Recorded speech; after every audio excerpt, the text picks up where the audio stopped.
We see this early on in the book of Acts where she's numbered with the early church, worshiping him. Now, how many of you would ever be able to get your mother to worship you as God and Savior? I mean, she spanked me, my mom did. Some of you may still get that spanking from young enough. But you know, your mom. I mean, if anybody knows that you're a sinner, it's your mother, isn't it? Jesus' mom is worshiping him as God. Now Mary, a very devout Jewish young lady, knew that if she worshipped one of the 10 Commandments, any other god, that she'd be in big trouble. But she worshipped her own son as God. Why? What changed that for James and the family? What changed that? The change was the resurrection of Jesus Christ. So there's very strong biblical evidence. Very compelling biblical evidence. There's also very compelling circumstantial evidence. I'm going to run through these real quick. First of all, the disciples were changed. These guys were ultimately cowards. They were not fighters. These guys, after Jesus died before the resurrection, went into a room and locked the door, and they were hiding out. They were cowards, even disciples like Peter. When Jesus was going to be crucified, a young junior high gal came up to him and said, "Are you Jesus's, one of Jesus' disciples?" He says, "Oh, I never knew that guy. I never met him." I mean, he's scared of a junior high girl at this point. But what's up with that? These are not bold, powerful, committed men. They had big words, but little works prior to the resurrection. When they see the resurrected Jesus, they were changed radically.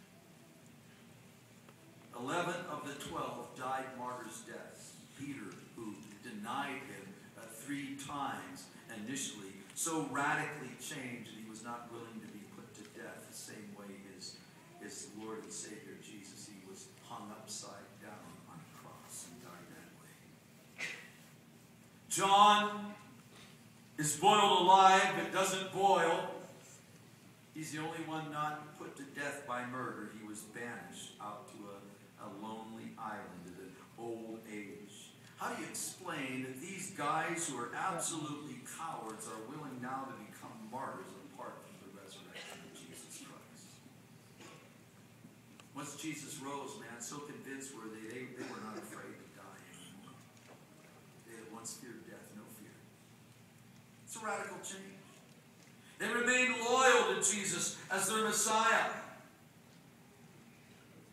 Every so often there are people who get really excited about someone who follows some kind of a religious leader or political leader and that kind of a thing.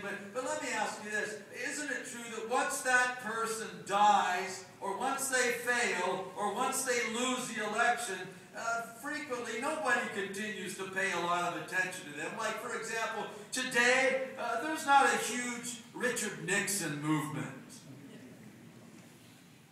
Right? I see a bunch of people jump up. Yes, Richard Nixon. Whether you voted for him or not. I mean, the guy's gone. That's in the past, man. And a bunch of people that are like Barry Goldwater fans. Some of you are like, who's that? That's my point, exactly my point. Presidents, presidential candidates, people who were held high offices. But at this point, nobody cares. You see, if Jesus simply died, and that would have been it, who would have cared? I mean, he didn't make a very big splash, and so they just move on. Why would people stay devoted to Jesus, and why would their number grow so quickly if he were just another dead potential leader? There's no explanation for the loyalty and the devotion of these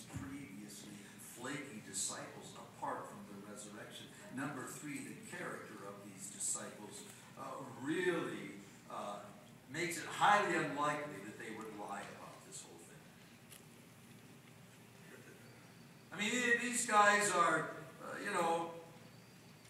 guys that, by way of lying, I mean, it's not something that is going to benefit them greatly to lie about this whole thing, especially when it costs them their lives. Why would they lie about something that was going to cost them their lives? Let's say, for example, a horrible act of terrorism is conducted. If I didn't do it,